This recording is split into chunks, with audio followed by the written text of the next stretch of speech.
So we are about to start from Surya Namaskar. Yes, here.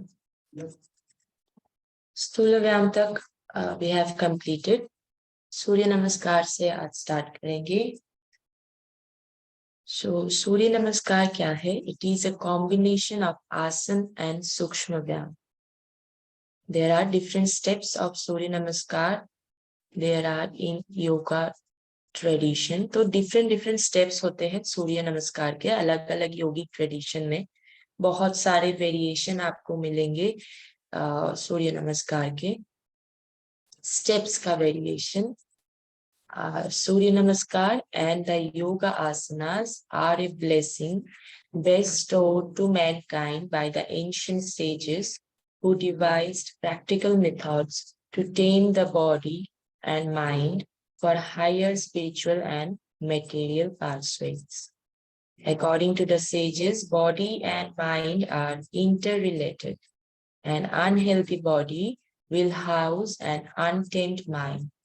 Hence, it makes sense to keep the physique healthy so that the mind is fit enough to succeed in all its good undertakings. Yoga asanas make that possible in a very scientific manner. Although it is important to learn the asanas, and practitioner must know the right technique and contraindications of asana practice as well. This chapter discusses the advantages of doing Surya Namaskar, and then it goes on to describe different asanas and movement of the spine.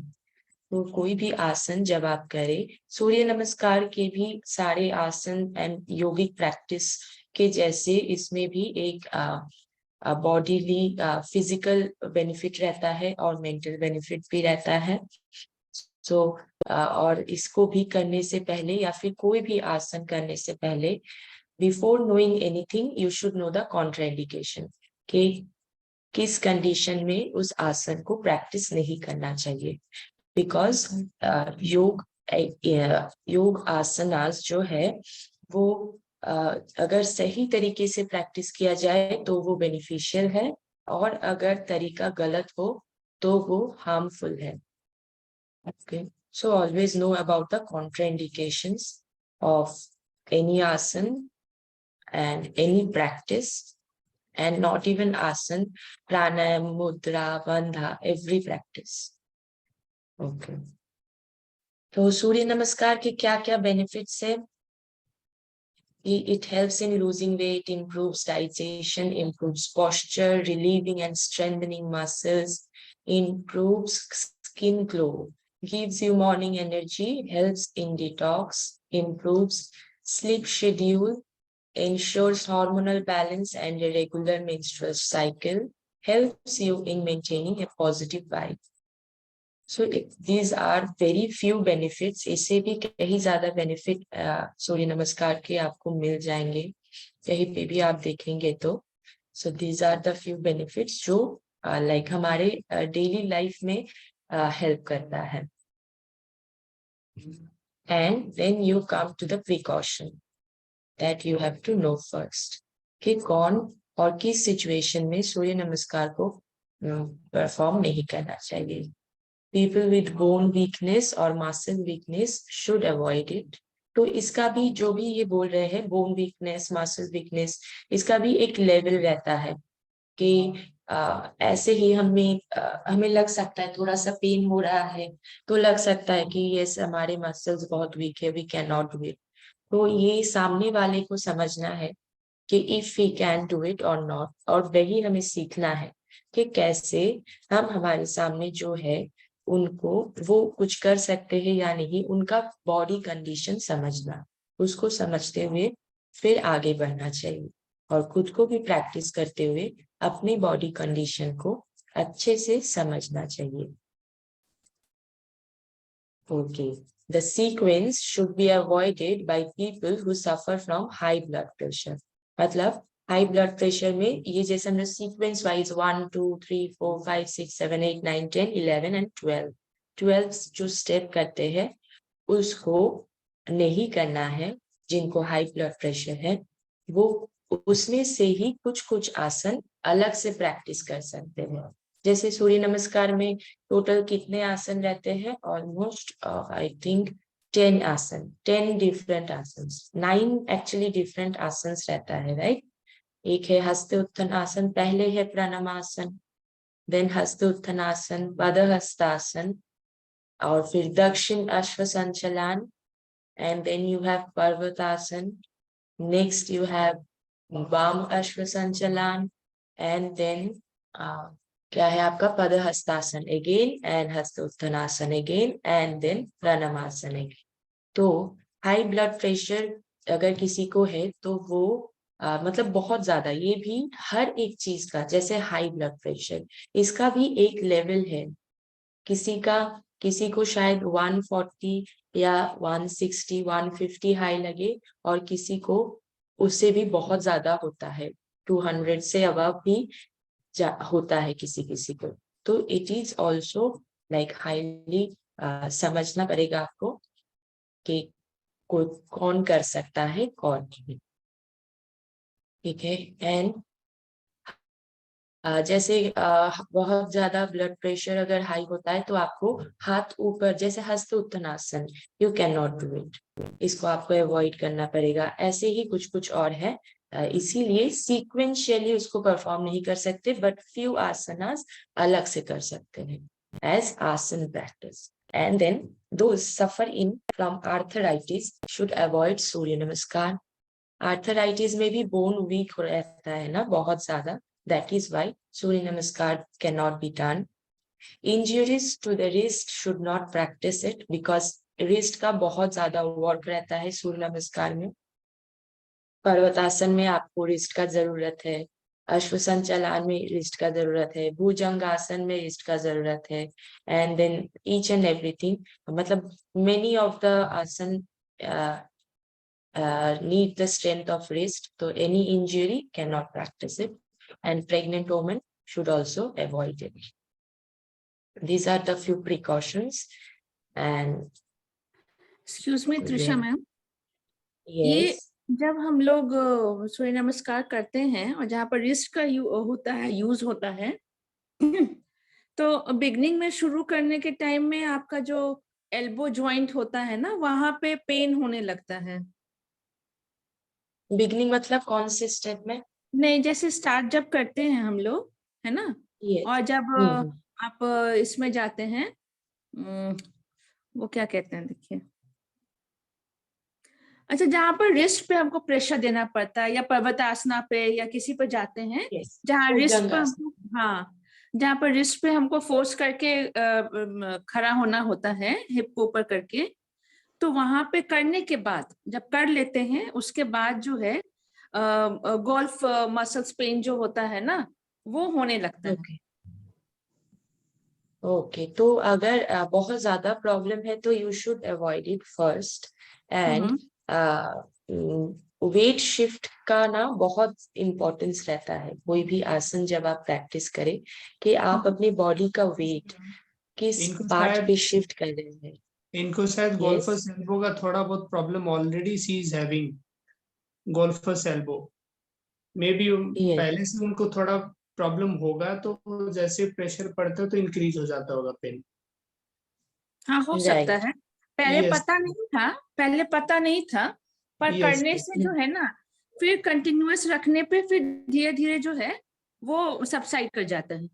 या पहले कभी आपको हुआ है क्या, कभी भी ma'am ऐसा पेन? हुआ नहीं था, प्रैक्टिस के दौरान ही ये फील हुआ मुझे, जो है ना। Okay okay okay okay ma'am, okay, thank you ma'am. Yes, तो अगर आप प्रैक्टिस बहुत ज्यादा आपको हो रहा है तो you should definitely first talk with like कोई भी डॉक्टर के साथ आप एक बार कंसल्ट कर लीजिए, first thing.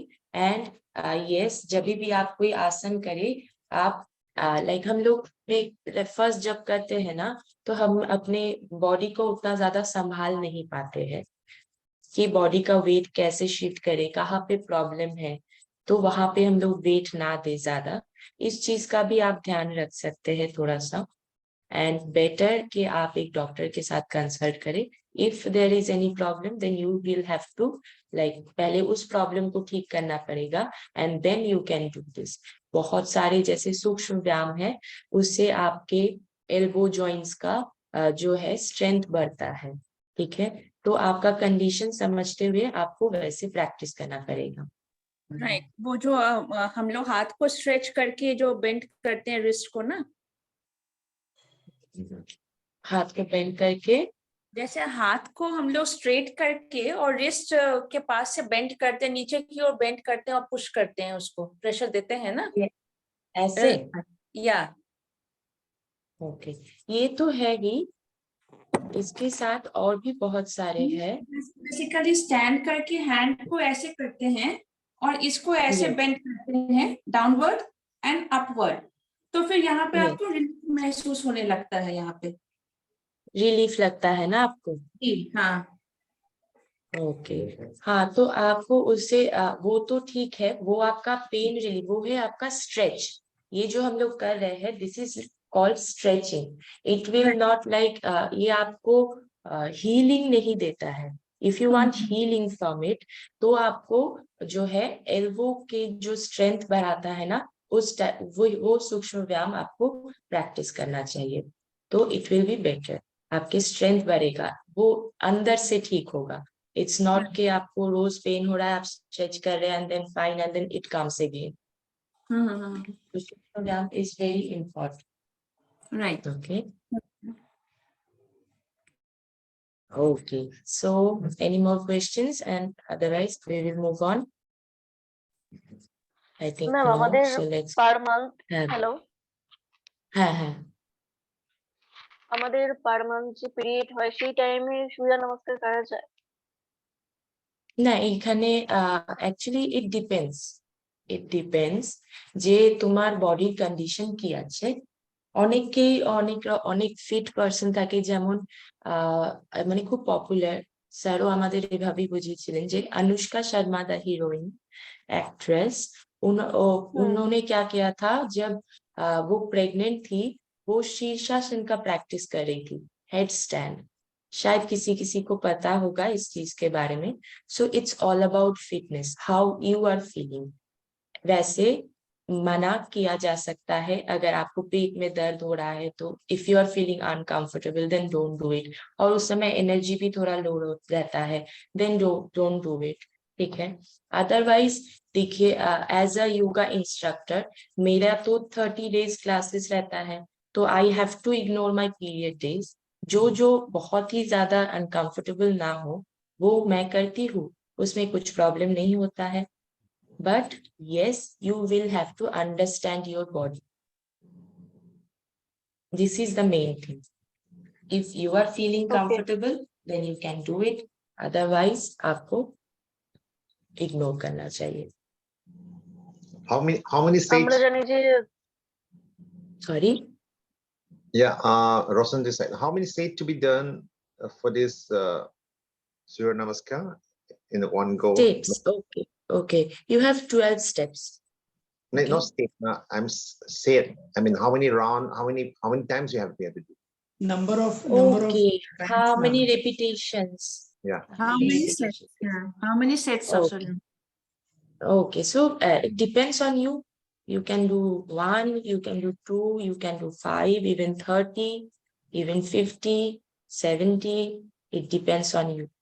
So how There's can I decide like how much? I mean, what is my ये goal के लिए ये can numbers जो है? I mean, how can I decide like?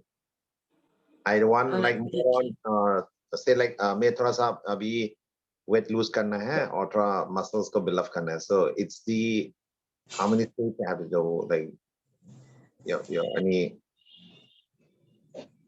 So first thing, आपके पास कितना टाइम है? If you have 1 hour, then सिर्फ सूर्य नमस्कार तो आप नहीं करेंगे. आपको you are saying that you have to build muscle, and सूर्य नमस्कार को perfection देने के लिए you need to have the flexibility, and flexibility will come from the सूक्ष्म व्यायाम. So you need to first practice सूक्ष्म व्यायाम, then स्थूल व्यायाम, and then सूर्य नमस्कार. If you have a 1 hour time, then I think ये करने में आपको 30 minutes लगेगा, and then you have 30 minutes to do Surya Namaskar, and then you have to do relaxation. If you have 1 hour, you need 10 minutes of relaxation. So you got 20 minutes of Surya Namaskar. Do as much as you can. जब तक आपको you feel good, जब तक you are feeling energetic, you can do it. Okay. Target C. If you count the calories, if you are doing almost 30 to 50 अगर आप करते हैं, तो it burns about 300 to 350 calories. I used to do it. It really helps in weight loss. And I used to perform 50 to 70 Surya Namaskar in a day. तो उसमें मुझे 45 minutes around 45 to 50 minutes I would take, and it's really good for weight loss, but you have to understand how much you can do. That's it. Okay. Is it okay? Yeah, fine. Thank you. Okay. So, but I want to share this thing with you, with all of you. Weight loss, as you were talking about weight loss, and I am a nutritionist. So weight loss में आपका diet बहुत ज़्यादा important रहता है कि आप diet को पहले सही करें. सूर्य नमस्कार, yogic practice, and other physical activities will help you then when you concentrate on your diet.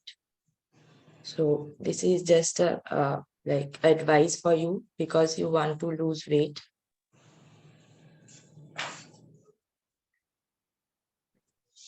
Okay. So let us move on. ये है आपके हठ प्रदीपिका के आसन. हठ Pradipika by Swatmarmasuri asana from the first anga of his Chaturanga yoga. उनका जो जैसे पतंजलि का अष्टांग योगा होता है, वैसे ही स्वात्मरमासुरी जी का होता है चतुरंग योगा, जिसमें 4 limbs होता है. Okay.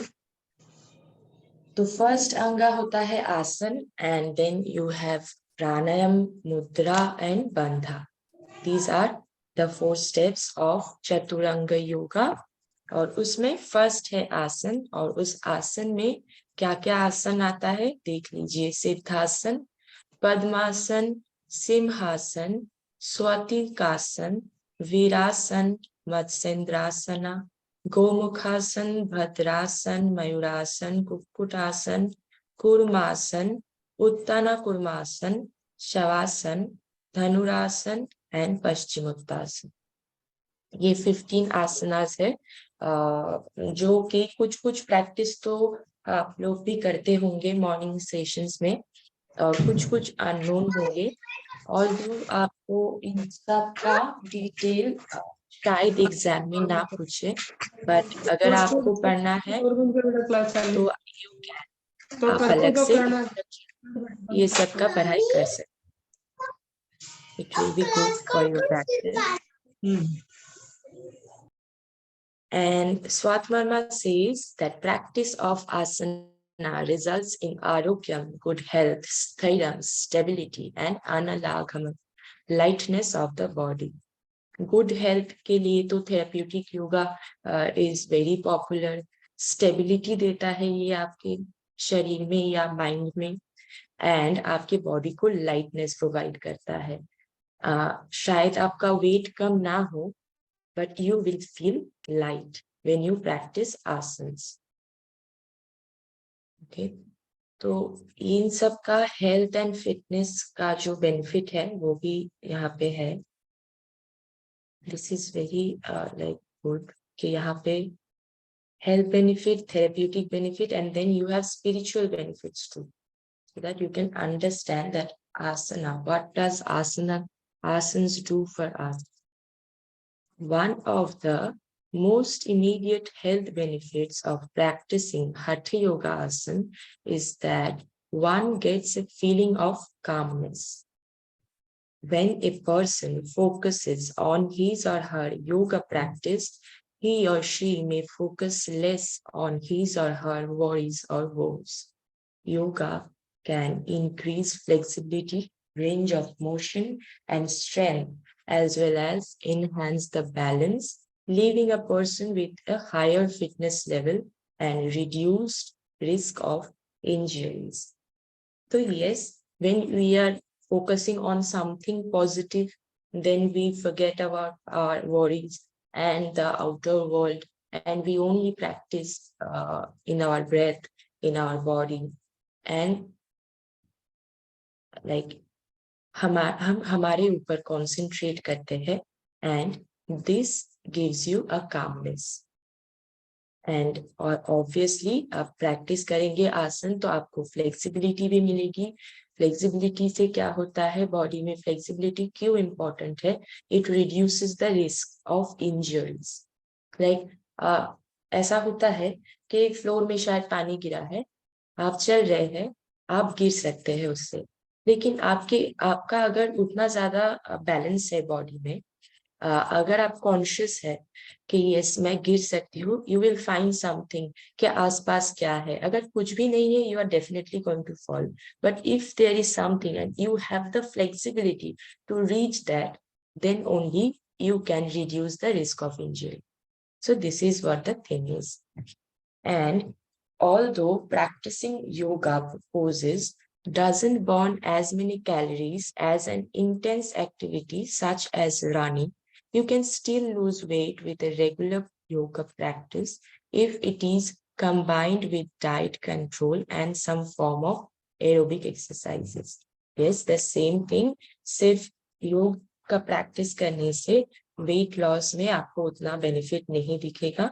You will have to do it with the good healthy diet and some form of aerobic exercise करने से आपको मिलेगा. And इसी से you can relate to, I can relate to सूक्ष्म व्यायाम because it says सूक्ष्म व्यायाम आपका कोई भी एरोबिक एक्सरसाइज से कम नहीं है. तो आपको योग योगिक वे में ही आपको मिल जाता है full practice. As aerobic exercise, you can do the Sukshma Vyama and then move on to other things. सूक्ष्म व्यायाम क्या कैसे होता है? सूक्ष्म व्यायाम के बारे में लास्ट डे कल हम लोग चर्चा कर रहे थे ना. ओके. ये देखिए आपके सिलेबस में है. कल मॉर्निंग में जो सर ने सेशन कराया था ना योगा का, आप थे मॉर्निंग सेशन में, आप रहते हैं? कल वाला जो सेशन हुआ था हमारा, वो सूक्ष्म व्यायाम का ही था. तो रोशन जी, आप मॉर्निंग क्लासेस लेते हैं? मॉर्निंग में कल नहीं लेता. ओके. तो आपको 1-2 क्लासेस लेना चाहिए. 1-2 नहीं, काफी लेना पड़ेगा क्योंकि याद रखना थोड़ा मुश्किल होता है. You will get to understand कि सूक्ष्म व्यायाम क्या है. These are as per syllabus. ये है सूक्ष्म व्यायाम जिसमें आपका लाइक हेड टू टो हर एक पार्ट को हम टच करते हैं, मसल्स को, ऑर्गन्स को and all the joints in our body. ऐसे neck movement, shoulder movement, trunk movement, knee movement and ankle movement. Step by step we warm up our body and then we move on to other exercises. Ma'am সকালে কি 7টা থেকে class হয়? হ্যাঁ, 7টা থেকে class হয়. 7টা থেকে 8টা 1 ঘন্টা প্র্যাকটিক্যাল ক্লাস. ওইটা যদি আপনারা না করছেন তাহলে করাটা খুব দরকার, বিকজ না হলে প্র্যাকটিক্যালের কোনো পড়াই হবে না বেসিক্যালি. ওখানে স্যারের সাথে প্র্যাকটিস করুন. প্রবলেম হলে আপনি আমাকে জিজ্ঞেস করবেন, আমি সেটা আপনার সাথে ক্লিয়ার করে দেবো. ওকে. Okay, so we will move on to the therapeutic benefits of asanas. Though yoga is basically a preventive discipline, practices of yoga, particularly Hatha yoga, definitely has its therapeutic benefits. Hatha yoga asana can help heal or soothe a specific health ailment or condition. One can be relieved of chronic neck pain with a series of poses that focus on gently stretching and elongating the spine. तो therapeutic benefit में देखिए क्या बोल रहे हैं कि it's very important, जो ये लाइन है, योग is basically a preventative discipline. Okay, you can prevent. अगर हो जाए आपको, लाइक शुगर, डायबिटीज के बारे में अगर हम लोग बात करें, if you are practising properly, diabetes won't touch you. But once you get diabetes, ऐसा नहीं है कि 2 दिन में वो खत्म हो जाएगा. It's not like magic. You need to practise और उससे आपको स्लो बेनिफिट्स मिलेंगे. डेफिनेटली आपके शुगर लेवल या कोई भी, अगर थायराइड है, थायराइड का दवाई थोड़ा थोड़ा करके कम होगा, ठीक है. But the main thing is it is a preventive discipline. Okay, this thing you should know. और यहाँ पे क्या बोल रहे हैं कि योग से बहुत सारे लाइक प्रॉब्लम सॉल्व हो सकते हैं, जैसे कि नेक पेन, जिससे आपको कुछ कुछ आसन रहता है जो नेक के ऊपर लाइक फोकस करता है. And then people can get relief from sinusitis with poses that focus on inversion, forward bends, poses that calm their mind. Other poses can help elevate anxiety, asthma, carpal tunnel syndrome, insomnia, sciatica, and a host of other conditions. Still, other poses may help with pregnancy, menstruation, and infertility. Practicing asanas helps to align one's body, breath, and mind, a connection that takes your attention away from the chaos of the outside world into your inner being. With attention focused inwards, one can become more aware of the way one habitually thinks or reacts to situations, without judging if such thinking or reactions are necessarily good or bad. Hatha Yoga can help us in recognizing our behaviors and respond more effectively to our experience. तो यही पे आपको बहुत सारे like ऐसे ही बहुत सारे disease और इलनेस है हमारे लाइफ में, जिसका हर एक का लाइक सॉल्यूशन आपको योग के प्रैक्टिस से मिल सकता है. स्पेशली हठ योग के प्रैक्टिस से मिल सकता है, because it is talking about the physical body. Disease तो फिजिकल बॉडी में ही रहता है. सो हठ yoga can help you in many ways.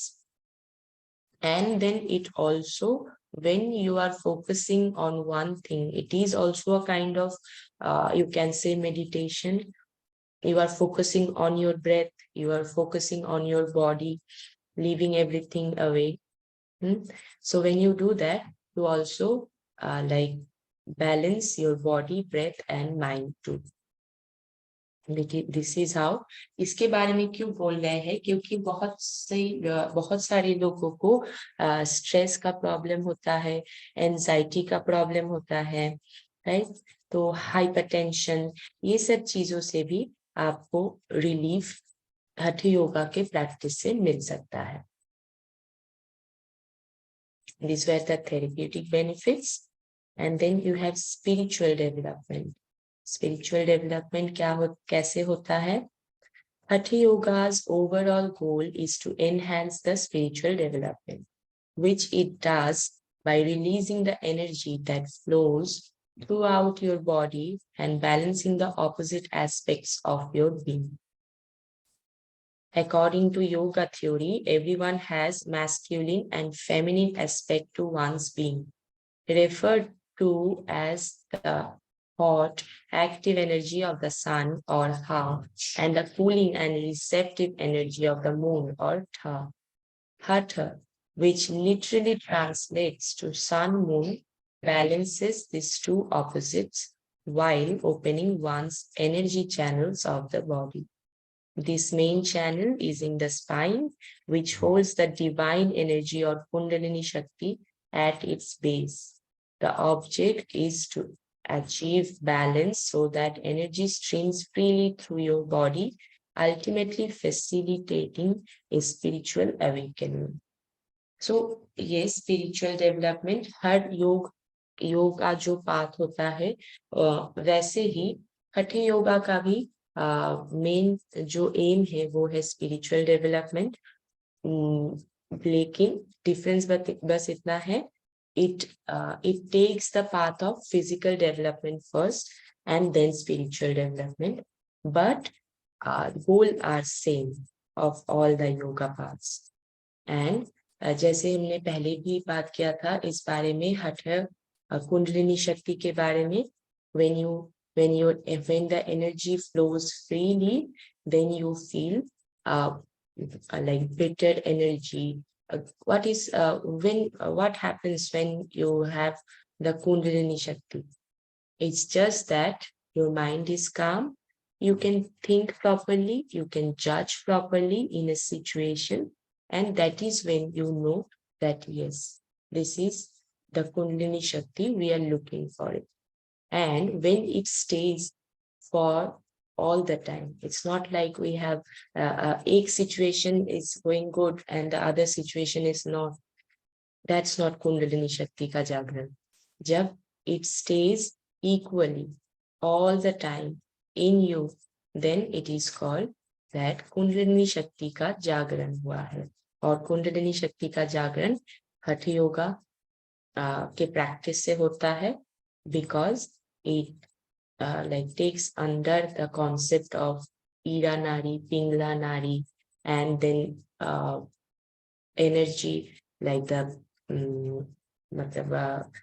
pranic energy, yes, pranic energy को balance करता है, and that is how it helps you in spiritual development. All right, so we will move on to general notes for आसन practice. ये कुछ आपको पहले से भी पता है क्योंकि पहले भी पढ़ा है. Asanas can be practiced anytime, but one's bowel and bladder should be empty or rather light at that time. Yes, it doesn't ऐसा नहीं है कि सिर्फ early morning ही आपको practice करना है. You can practice it anytime, keeping like बीच में you have to take a gap between your meal and practice of 2 to 3 hours. It can be 4 to 6 hours too, depending on what you had in your last meal. Okay, and bowel and bladder should be empty. Just a second.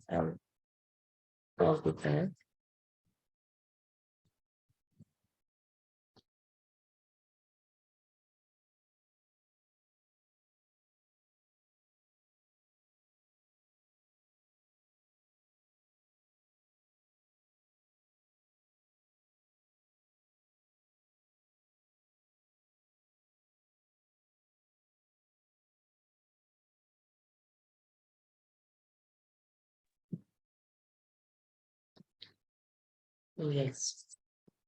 So next we have asana should be practiced in a well-ventilated place. You may carry your own yoga mat to your class to avoid skin issues related to hygiene. Always practice yoga by spreading a blanket or carpet on a level floor. During yoga practice, keep unwanted thoughts at bay.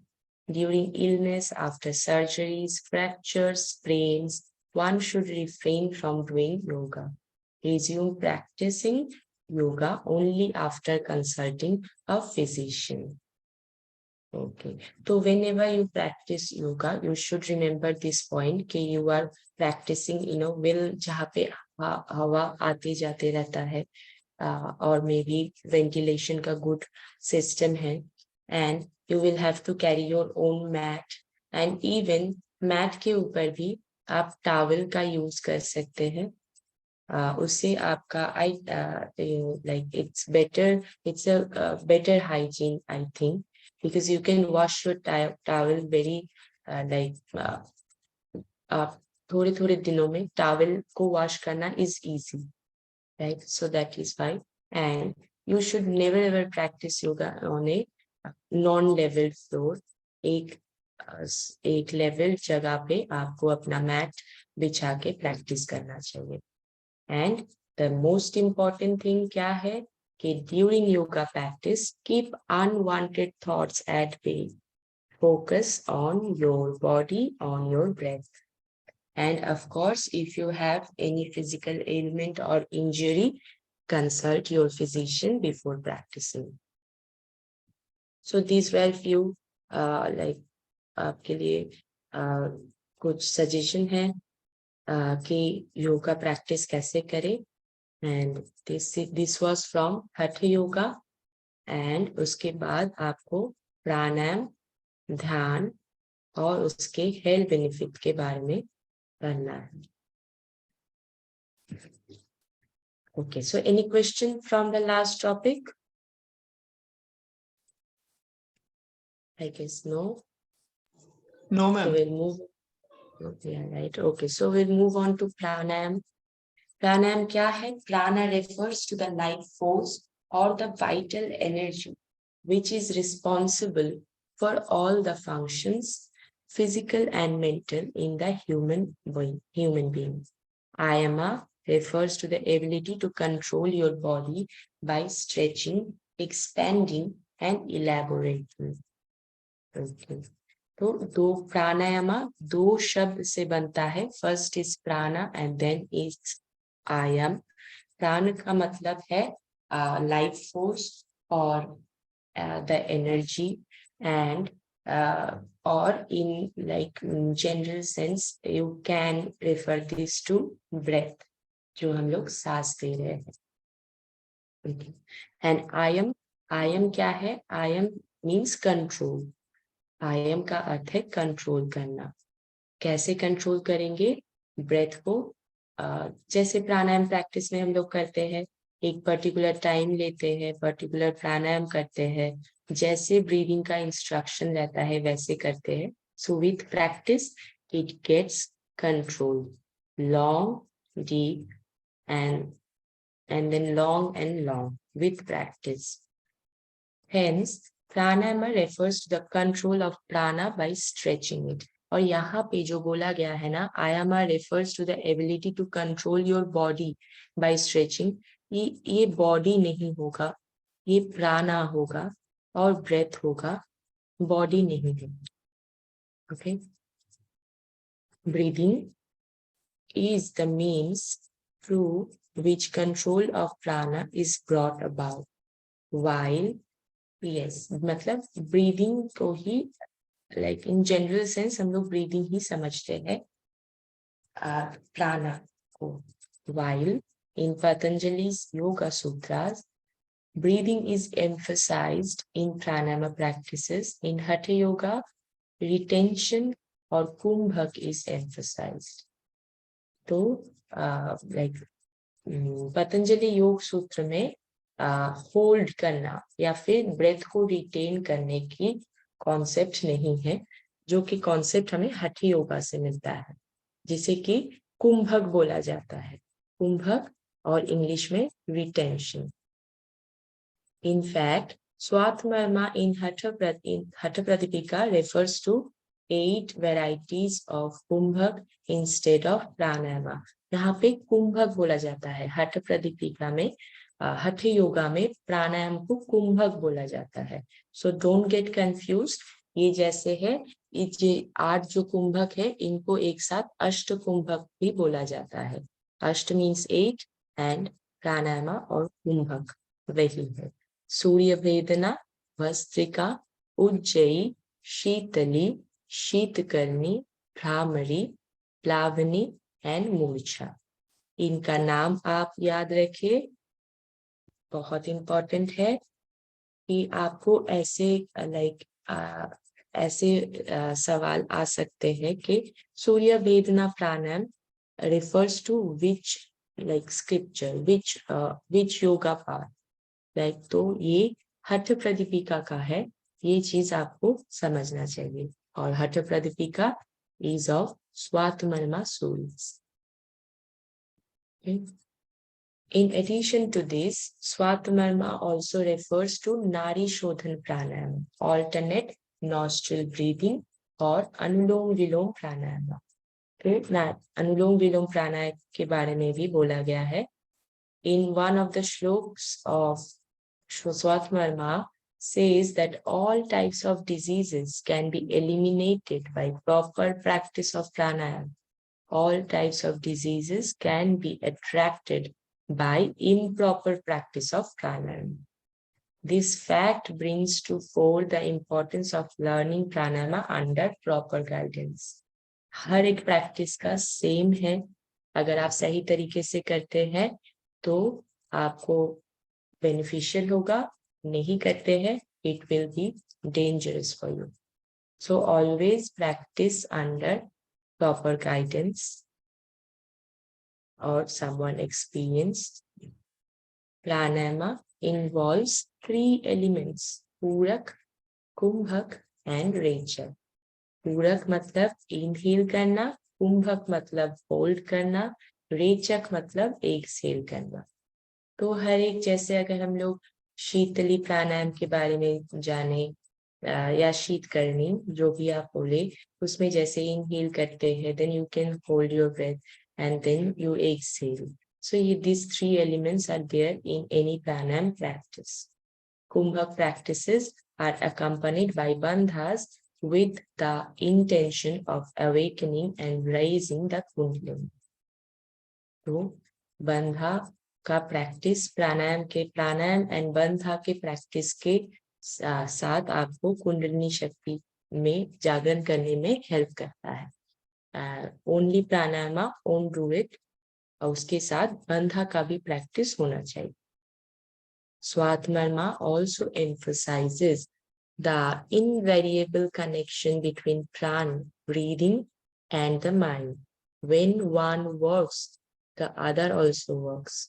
When one stops, the other also stops. In fact, breathing pattern of a person, one can infer his or her state of mind.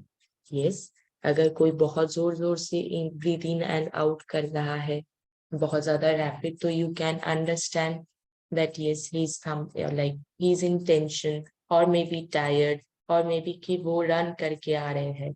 You can understand. वैसे ही इसीलिए बोला जा रहा है कि breathing and body is breathing and mind is very much connected. Like जब हम लोग कुछ सोचते हैं तब क्या होता है, कुछ ऐसा हम लोग सोचते हैं और फिर एक जो शाई ऑफ बिलीफ जैसे होता है, एक लंबा सांस छोड़ते हैं हम लोग.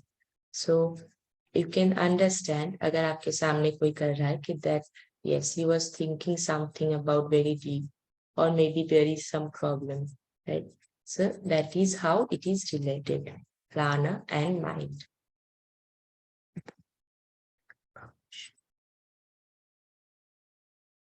Pranayam is considered in our scriptures as Param Tapa, that is the highest form of Tapa practice. Pranayam purifies all impurities in the body. When we come to generic kinds of pranayam, we speak about agarbha without chanting of mantras or prayer, and sagarbha with chanting of mantras or prayers. Pranayama. तो प्राणायामा के आपके 2 type मिले, एक है अगर्भा और एक है सगर्भा. जो अगर्भा क्या है, जब मंत्र का उच्चारण नहीं करते हैं, सगर्भ में मंत्र का उच्चारण होता है. Swatmarma talks about 2 types of kumbhak, Sahita kumbhak and Keval kumbhak. Sahita kumbhak refers to Antara kumbhak, internal retention, and Bajya kumbhak, external retention. सहिता में क्या है, इंटरनल रिटेंशन, जैसे हम लोग इनहेल करके then we hold our breath. And bahya kumbhaka, antara और अंत सेम थिंग, अंत कुंभक और बाज्य कुंभक मीन्स जब हम लोग सांसों को छोड़ते हुए ब्रीथ को होल्ड करते हैं, सांसों को रोकते हैं. And kevala kumbhaka is the kumbhaka which can be performed by any adept yogi at will and for any duration of time without there being any emphasis on inhalation or exhalation prior to the kumbhak. तो केवल कुंभक क्या है? जब we are not like any effort नहीं डाल रहे हैं for our breathing, वो अपने आप चलता है. When you have that clarity, जब आपकी अगर बहुत ही like physical उसमें देखे, अगर आपके नाक में कोई ब्लॉकेजेस नहीं है, then नाक से आप नीचे जाते हैं. अगर आपके जो ब्रीदिंग का जो पाइप रहता है, अगर उसमें कोई प्रॉब्लम नहीं है, then you don't have any problem in your lungs, then you don't have to force. It will come on its own. And these blockages can be removed by pranayama practice and bandha practice. इसीलिए यहाँ पे बोला गया है कि जब कोई योगी, बहुत ही एक्सपीरियंस्ड योगी, प्रैक्टिस्ड योगी ही केवल कुंभक का प्रैक्टिस कर पाते हैं. So this is 3 types of kumbhak. सहित कुंभक, 2 types, sorry. सहित कुंभक में 2 है, अंतरा and vajya, and second is केवल कुंभक. Okay, so this was pranayam. Let us start with the effects of pranayam. Pranayam practice have effects on all dimensions of human personality. On the physical side, breathing exercise practices directly affect the respiratory mechanism and the organs involved and make them healthy and effective. Because oxygen intake is crucial for a healthy body. When breathing improves, general health of all body system improves. See, हम लोग देखते हैं ना कि अगर हम लोग क्या बोलते हैं उसको, जहाँ पे सैंड रहता है, अगर आप उस जगह को क्या बोलते हैं, डेजर्ट, अगर आप डेजर्ट में जाते हैं तो आपको दिखेगा कि हवा जैसे बहता है वैसे ही डेजर्ट के ऊपर एक पैटर्न बन जाता है, राइट. और ऐसे ही जैसे आप अगर ब्रेथ लेते हैं, सांस लेते हैं प्रॉपरली इन प्राणायाम प्रैक्टिस, तो क्या होता है, ये आपके रेस्पिरेटरी सिस्टम को वैसे ही ठीक करते जाता है. इवन वो आपके ऑर्गन्स को टोन कर सकता है. When you just breathe, you don't have to do any asana. Just breathe properly through its way, जहाँ से breathe जाना चाहिए, सांसों को जाना चाहिए और आना चाहिए प्रॉपर वे में. तो आपके जो भी ऑर्गन्स रिलेटेड होते हैं आपके रेस्पिरेटरी सिस्टम में, वो सब चीज को हेल्थी एंड टोन बनाता है और उसको अपनी जगह पे रखता है. And it removes any kind of blockage from that area. And Hatha Pradipika asserts that proper practice of pranayama can eliminate all types of diseases. Also, the Panch Pranas in body enable all the functions, physical, physiological, and mental, to happen in an optimum manner. There is an invariable connection between the mind and breathing. Every state of mind is reflected by a corresponding change in the breathing pattern. Hence, when breathing is controlled, lengthened, and made rhythmic, the state of mind is also automatically controlled. Pranayama practices bring about a mental state of calmness and peace. When we are very hyper, people around us say, breathe deeply. So it helps. When you breathe in a rhythmic manner, your mind also gets calmed down. So pranayama practices bring about a mental state of calmness and peace. The bandhas accompanying pranayama practices go a long way towards the spiritual dimension by enabling the rising of the kundalini. Thus, pranayama practices have physical, physiological, mental, and spiritual benefits as their effects. Generally speaking, pranayama practices increase the store of prana, thereby increasing energy levels and also increase awareness level. So when you can hold like oxygen in your system, then oxygen gives us the energy. बहुत सब कुछ रहेगा आपके body में. You are completely healthy. No oxygen, we don't need the healthy body even, right? So when we store more and more oxygen in our body, then it helps with the better energy and also ये आपके awareness level, क्योंकि like हर एक cell को हमारे body का हमारे हर एक body का जो बहुत ही छोटा छोटा सेल होता है, हर एक सेल को ऑक्सीजन का जरूरत होता है. तो जब आप सोचते हैं, ठीक है, जब आपका लाइक कोई भी आप चीज पे कॉन्सेंट्रेट करते हैं, some like physical organ or a cell or maybe something is involved. Like अगर आप गर्म पानी में हाथ डाल रहे हैं तो आपका सेल आपको बताएगा कि it's hot. अगर वो एक्टिवेटेड नहीं है then there is no work of it, right? तो फिर क्या फायदा है? तो इसीलिए प्राणायाम प्रैक्टिस से आपका अवेयरनेस लेवल बढ़ता है एंड ऑल्सो एनर्जी लेवल. और इतने सारे बेनिफिट्स तो आपको पता चल ही गया है कि हर तरीके का बेनिफिट प्राणायाम प्रैक्टिस से मिलता है. ओके, सो ये आपके इसके बाद कुछ प्राणायाम डिटेल में बताया गया है. So we will continue this tomorrow.